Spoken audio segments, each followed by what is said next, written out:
What happens when a world-renowned pianist decides to break royal protocol and treat a young prince like any other child?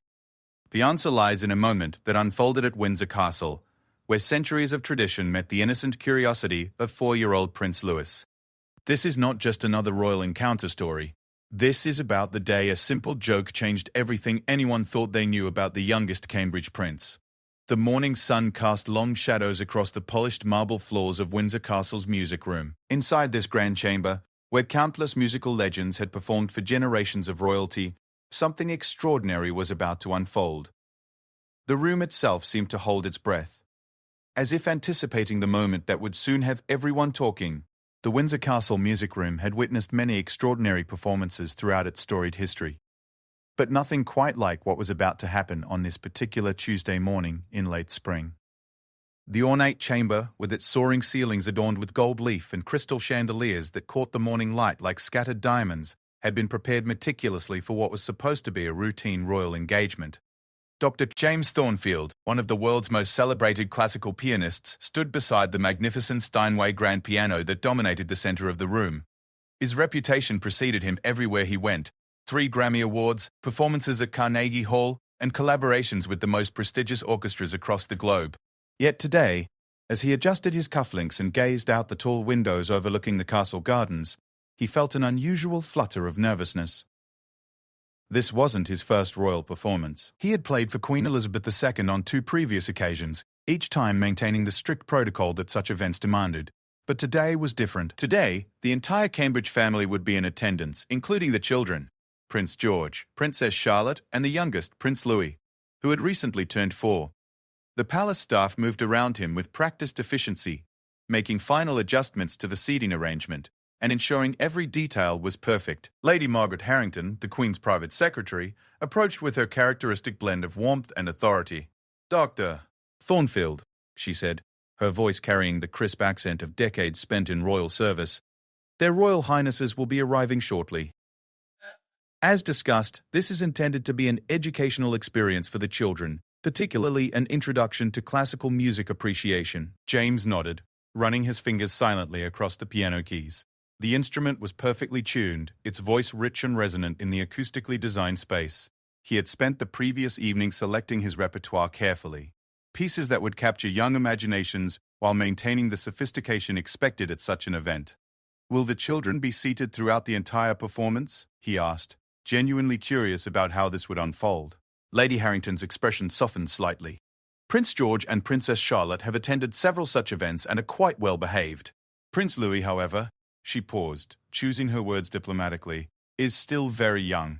We've prepared some activities, should he need to step out quietly." James smiled. He had nieces and nephews around the same age, and he understood the challenge of keeping a 4-year-old engaged with classical music for an extended period. In fact, it was this very understanding that had led him to prepare something special, something that wasn't on the official program. The double doors at the far end of the music room opened with a soft whisper, and the Cambridge family entered. The Duke and Duchess of Cambridge walked with the practiced grace of those accustomed to such formal settings.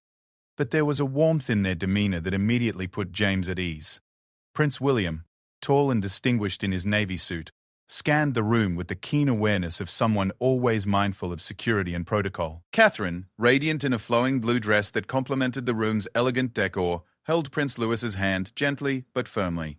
The young prince looked around with wide eyes, clearly impressed by the grandeur surrounding him, but also displaying the restless energy typical of his age. Prince George, now 9 and increasingly comfortable in formal settings, walked with a newfound maturity that reminded James of his father at that age. Princess Charlotte, 7 and known for her spirited personality, practically bounced with excitement as she took in the magnificent piano and the formal setup. But it was Prince Louis who immediately captured everyone's attention. Dressed in a miniature version of his father's formal attire, complete with a tiny bow tie that he kept adjusting, the young prince moved with the unguarded curiosity of childhood. His blonde hair was neatly combed, though a small cowlick at the back suggested it had required some effort to achieve this level of tidiness. "Dr. Thornfield," Prince William said as they approached, extending his hand with a genuine smile. "Thank you for arranging this special performance. We're all looking forward to it, especially the children," Catherine added. "The children have been talking about this all week. Louis especially has been practicing sitting still." She glanced down at her youngest with an expression that mixed affection with gentle warning. James bowed appropriately and then knelt down to Prince Louis's level. "Hello, Your Royal Highness. Are you ready to hear some beautiful music?" Prince Louis nodded solemnly, then immediately perked up. "Is that piano bigger than the one at home?" he asked, pointing at the Steinway with undisguised fascination. "It certainly is," James replied, delighted by the child's directness. "Would you like to see how it works?" Before anyone could respond, Prince Louis had already started walking toward the piano, his small legs moving with determined purpose. Catherine quickly followed, ready to redirect if necessary, but James gestured that it was perfectly fine. The family settled into their designated seats, elegant chairs arranged in a semicircle facing the piano. Prince Louis was positioned between his parents, with George and Charlotte flanking them. The arrangement had been carefully planned to ensure maximum comfort while maintaining appropriate formality. Lady Harrington took her place at the back of the room, tablet in hand, ready to coordinate any necessary adjustments to the program. Two security personnel stood discreetly near the exits, their presence noticeable only to those trained to look for such details. James took his position at the piano bench, his hands poised above the keys. He had performed for presidents, prime ministers, and royalty around the world, but something about this intimate family setting felt both more relaxed and more significant than any concert hall performance. "Your Royal Highnesses," he began, his voice carrying easily through the acoustically perfect room, "I thought we might begin with something that tells a story through music." He launched into Prokofiev's Peter and the Wolf, his fingers dancing across the keys with the confidence born of decades of practice. The familiar melody filled the room, and James began narrating the story, explaining how each character in the tale was represented by different instruments, even though today it was only the piano. Prince George leaned forward, clearly engaged with the musical storytelling. Princess Charlotte swayed gently to the rhythm, her natural musicality evident in her movements. But it was Prince Louis who provided the most entertainment, his expressions changing dramatically with each character's introduction, his small hands occasionally moving as if he were conducting the imaginary orchestra. "Now this," James announced as he transitioned into the wolf's theme, "is how we know the wolf is coming." The music became darker, more ominous, and Prince Louis's eyes widened appropriately. "Is it a scary wolf?" the young prince asked, his voice cutting through the music with the fearless curiosity that only young children possess. "Only a little scary," James assured him, continuing to play. "But Peter is very brave, just like a prince should be." This comment seemed to please Prince Louis enormously. He sat up straighter, puffing out his small chest with obvious pride. The comparison to the brave character in the story had clearly resonated with him. As James continued the performance, moving through pieces by Mozart, Chopin, and Bach, he couldn't help but notice how the family dynamics played out. Prince William and Catherine maintained their composure throughout, but their parental pride was evident in every glance toward their children. George had developed the ability to sit still and appear attentive even when his mind might be elsewhere, a skill that would serve him well in his future role. Charlotte participated actively, sometimes humming along quietly when she recognized a melody. But Prince Louis remained the wild card. His attention span was impressive for a 4-year-old, but James could see signs that the formal setting was becoming challenging for the young prince. The child's legs began swinging more noticeably, and he started looking around the room with increasing frequency. It was then that James decided to deviate from the planned program. What happened next would become the stuff of royal legend, shared in whispered conversations throughout the palace staff, and eventually making its way into the broader public consciousness as one of those rare, unguarded moments that revealed the human side of the royal family. James finished the Bach piece he had been playing and turned to face the family. "Your Royal Highnesses, I hope you won't mind if I try something a little different. I have a special piece I'd like to share, but I think it might be more fun if Prince Louis could help me with it." The room fell silent except for the soft ticking of an ornate clock on the mantelpiece. This was clearly not part of the planned program, and everyone seemed uncertain about how to respond to this unexpected request. Prince Louis, however, had no such uncertainty. His face lit up with excitement, and he looked quickly between his parents for permission. "Can I, Mummy? Can I help?" Catherine exchanged a quick glance with Prince William, who gave an almost imperceptible nod. Lady Harrington shifted slightly in her chair, her attention now focused entirely on this unplanned development. "What did you have in mind, Dr. Thornfield?" Catherine asked, her tone carefully neutral but with an underlying note of curiosity. James stood up from the piano bench, his movement graceful but purposeful. The morning light streaming through the tall windows seemed to intensify, as if the very atmosphere recognized that something significant was about to unfold. He walked over to Prince Louis, who was practically vibrating with excitement in his chair. "Well, Your Royal Highness," James said, his voice taking on a playful tone that was quite different from the formal presentation style he had maintained throughout the morning. "I was thinking that since you're such a good listener, maybe you could help me with a very special song. But first, I need to ask you something very important." Prince Louis nodded eagerly, his earlier restlessness completely forgotten. The attention of the entire room was focused on this interaction, and even the normally composed palace staff seemed intrigued by where this was heading. James knelt down again to Prince Louis's eye level, a mischievous glint in his eyes that hadn't been there during the formal performance. "Do you know what sound a cow makes?" The question was so unexpected, so completely outside the realm of what anyone had anticipated in this grand musical setting, that for a moment, complete silence filled the room. Prince Louis blinked once, twice, and then his face broke into the biggest grin anyone had seen all morning. "Moo!" he declared with absolute confidence and considerable volume. "Perfect!" James exclaimed, his enthusiasm matching the young prince's energy. "And what about a duck? Quack! Quack!" Prince Louis responded immediately, now getting into the spirit of whatever game this was becoming. Catherine covered her mouth with her hand, though whether to hide a smile or surprise was unclear. Prince William's eyebrows rose slightly, but there was unmistakable amusement in his expression. George and Charlotte exchanged puzzled looks, clearly wondering where this was going. "Excellent work, Your Royal Highness," James said, standing back up. "Now, I'm going to play a very special song, and when I point to you, I need you to make the animal sound we just practiced. Do you think you can do that?"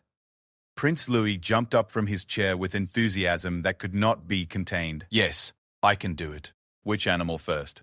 "Ah," James said with theatrical seriousness. "That's the surprise. You'll have to listen carefully and watch for my signal." He returned to the piano, and what happened next would be talked about in royal circles for years to come.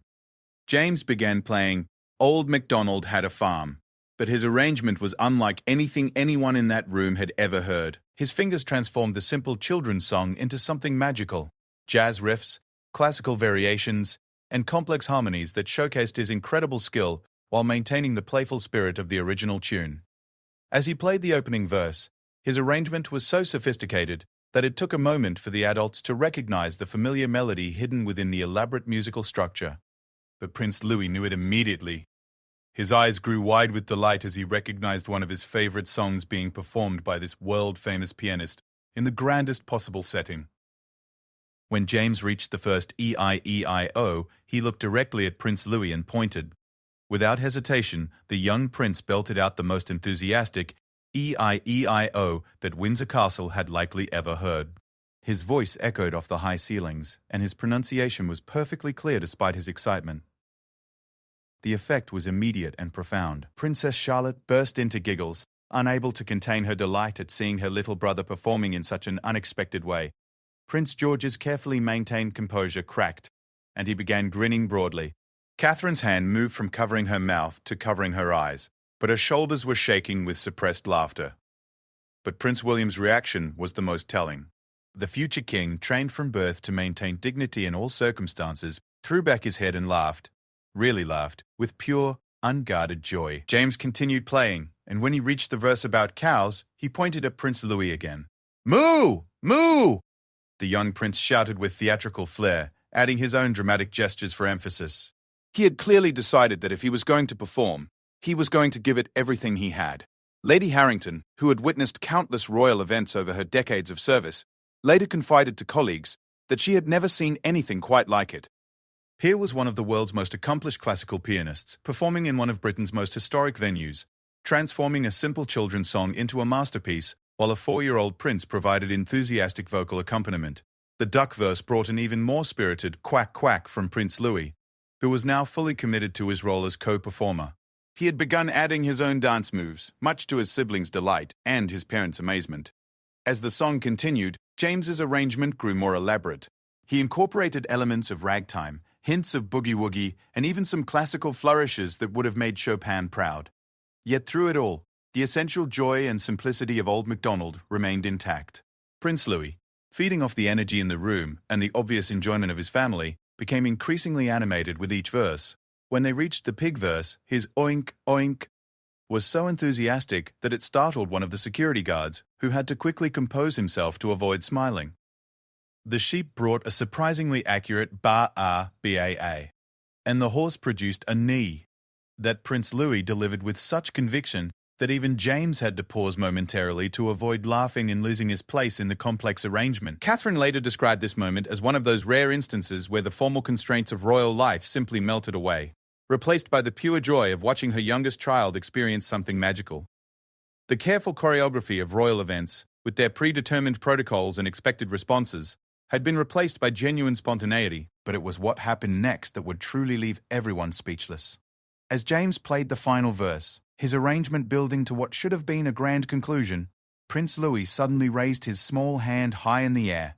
The gesture was so unexpected and so clearly intentional that James stopped playing mid-phrase, his hands frozen above the keys. In the sudden silence that followed, Prince Louis looked directly at the pianist with the serious expression that children sometimes adopt when they have something very important to say. "Mr. Piano Man," he said, his young voice carrying clearly through the quiet room, "that was the most beautiful cow I ever heard." The comment was so genuine, so completely without artifice or awareness of the formal setting, that it hit everyone in the room like a perfectly timed comedy routine. That there was something more to it, a 4-year-old's pure appreciation for artistry, delivered with the honesty that only children possess. Charlotte erupted into uncontrollable giggles. George tried to maintain his composure but failed spectacularly, doubling over with laughter. Catherine pressed both hands to her mouth, tears of laughter threatening to ruin her carefully applied makeup. But Prince William's reaction was the most remarkable. The man who would someday be king, who had been raised with the weight of responsibility and the constant awareness of protocol, looked at his youngest son with such obvious pride and delight that everyone in the room felt privileged to witness it. James, meanwhile, sat at the piano bench completely stunned. In all his years of performing for dignitaries, critics, and audiences around the world, he had never received a compliment quite like that. The innocent sincerity of Prince Louis's words, combined with the unexpected comparison of his musical cow to a real one, struck him as both hilarious and oddly profound. "Why, thank you, Your Royal Highness," he managed to say, his professional composure slightly shaken by the young prince's unexpected critique. "That might be the finest compliment I've ever received." Prince Louis beamed with pride, clearly pleased that his comment had been so well received. He looked around the room at his laughing family members with the satisfaction of someone who had just delivered the perfect punchline, even though he wasn't entirely sure why everyone found it so amusing. But the young prince wasn't finished.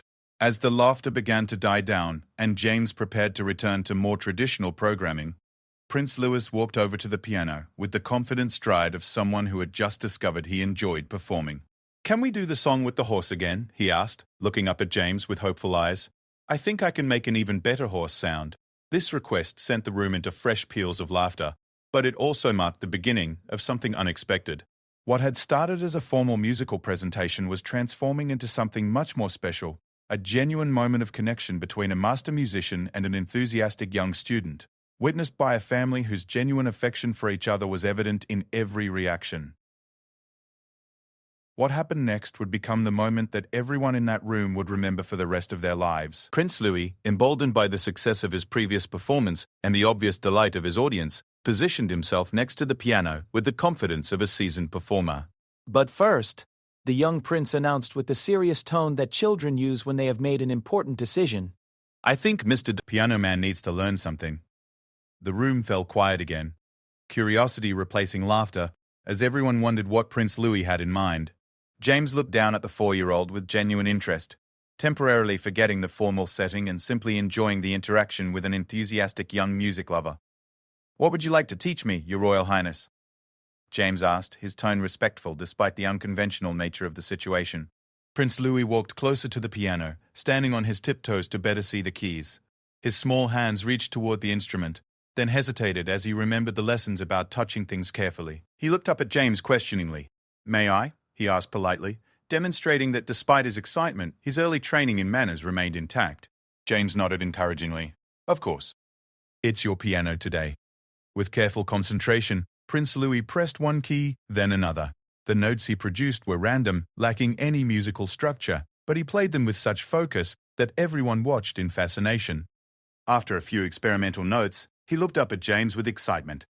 "This is how my granny plays," he said, referring to Queen Elizabeth II, in the casual way that only grandchildren can manage. She taught me that every key has its own voice, and you have to listen to find the right one. The comment was so unexpected and so revealing that it created another moment of profound silence in the room. Here was Prince Louis sharing a personal memory of time spent with his great-grandmother, framing it in the context of music and learning. The innocence of his statement, combined with the intimate glimpse into royal family life, touched everyone present. But Prince Louis wasn't finished with his lesson. He continued pressing keys, his small fingers exploring the instrument with genuine curiosity. She says music is like talking, but with feelings instead of words, he continued, his concentration evident in his furrowed brow. James found himself genuinely moved by the young prince's words. In his decades of classical training and performance, he had encountered many sophisticated discussions about the nature of music, but rarely had he heard it explained with such simple clarity. "Your great-grandmother sounds very wise," James said softly. "Would you like to try playing something together?" Prince Louis nodded eagerly, and James shifted on the bench to make room. The sight of the world-renowned pianist sharing his bench with the 4-year-old prince created a tableau that perfectly captured the magic of the moment. "Let's try this," James suggested, placing Prince Louis's small hands over the keys in the proper position. "We'll play Twinkle Twinkle Little Star, but you choose which keys to use for the star parts." What followed was perhaps the most unique duet ever performed at Windsor Castle. James played the basic melody with his left hand while Prince Louis, guided by instinct rather than training, added his own interpretation with random key presses that somehow seemed to complement rather than clash with the familiar tune. The result was far from perfect by any technical standard, but it possessed something more valuable: pure joy. Prince Louis's face radiated concentration and delight as he contributed to the music, and James found himself smiling more broadly than he had during any of his Grammy-winning performances. Catherine watched with tears threatening to spill over, not from sadness but from the overwhelming sweetness of watching her youngest child experience music in such a personal way. Prince William's expression had softened completely, the formal demeanor replaced by pure paternal pride. When the song ended, Prince Louis looked up at James with shining eyes. "That was even better than Old MacDonald," he declared with the enthusiasm that only children can muster for their latest favorite thing. But then came the moment that would truly leave everyone speechless. Prince Louis suddenly stepped back from the piano, his expression becoming serious again. He looked around the room at his family, then back at James, as if he were about to make an important announcement. "Mr. Piano Man," he said, his young voice carrying clearly through the quiet room, "I think you should come to my birthday party. We could play music together and I could show you my toy piano. It's not as big as this one, but it makes really good sounds too." The invitation was delivered with such genuine sincerity that it took everyone's breath away. Here was a 4-year-old prince completely unaware of the complexities of royal protocol, state security, and formal procedures, simply inviting someone he had enjoyed spending time with to share in his celebration. The silence that followed was profound. James felt his throat tighten with emotion at the pure generosity of the invitation. Lady Harrington looked as if she had just witnessed something unprecedented in her decades of royal service. The security personnel, trained to remain impassive, struggled to maintain their composure, but it was Prince William who broke the silence with words that would be remembered long after the music faded. "Louis," he said, kneeling down to his son's level, his voice thick with emotion, "that might be the most beautiful invitation anyone has ever given." He looked up at James, then around the room at the staff who had witnessed this extraordinary morning. "Dr. Thornfield, I think I speak for everyone when I say that what we've experienced here today reminds us why music matters so much. It brings people together in ways that nothing else can." Catherine joined her husband beside Prince Louis. "Sweetheart," she said to her son, "that was very thoughtful of you to invite Dr. Cayley. Thornfield, what made you think of that?" Prince Louis considered the question with the seriousness that children bring to important matters. "Because he made the piano sound happy," he said finally. "And happy sounds should be at birthday parties." The simple logic of his reasoning, combined with the genuine care behind his invitation, created what Lady Harrington later described as one of those rare moments when the human heart of our royal family shines through all protocol and ceremony. James, who had performed for presidents and prime ministers without batting an eye, found himself genuinely emotional. "Your Royal Highness," he said, addressing Prince Louis with the same respect he would show any head of state, "I would be deeply honored to attend your birthday party if your parents think that would be appropriate." Prince Louis's face lit up with delight, and he clapped his hands together with excitement. "We can play the cow song again," he exclaimed. already planning the musical entertainment for his celebration. As the formal program concluded and the family prepared to leave, something had fundamentally shifted in the atmosphere. What had begun as a standard royal engagement had evolved into something much more meaningful, a genuine connection between people who shared a love of music and joy. James packed up his sheet music, but his mind was still processing everything that had happened. Prince Louis's innocent responses had reminded everyone in that room about the pure pleasure of musical expression, unencumbered by criticism or expectation. As the Cambridge family prepared to exit, Prince Louis ran back to the piano one more time. He pressed a single key, listened to the note ring out in the quiet room, and then looked back at James with satisfaction. "That one's my favorite," he announced. "It sounds like sunshine." And with that final observation, delivered with the confident authority that only a 4-year-old can possess, Prince Louis skipped out of the room, leaving behind a group of adults who had just been reminded of music's most important purpose, to bring joy to the human heart. The morning at Windsor Castle ended, but the story was just beginning. Word of Prince Louis's delightful responses and his heartfelt invitation to James spread quietly through royal circles, becoming one of those treasured stories that illustrated the genuine warmth and humanity of the younger generation of royals.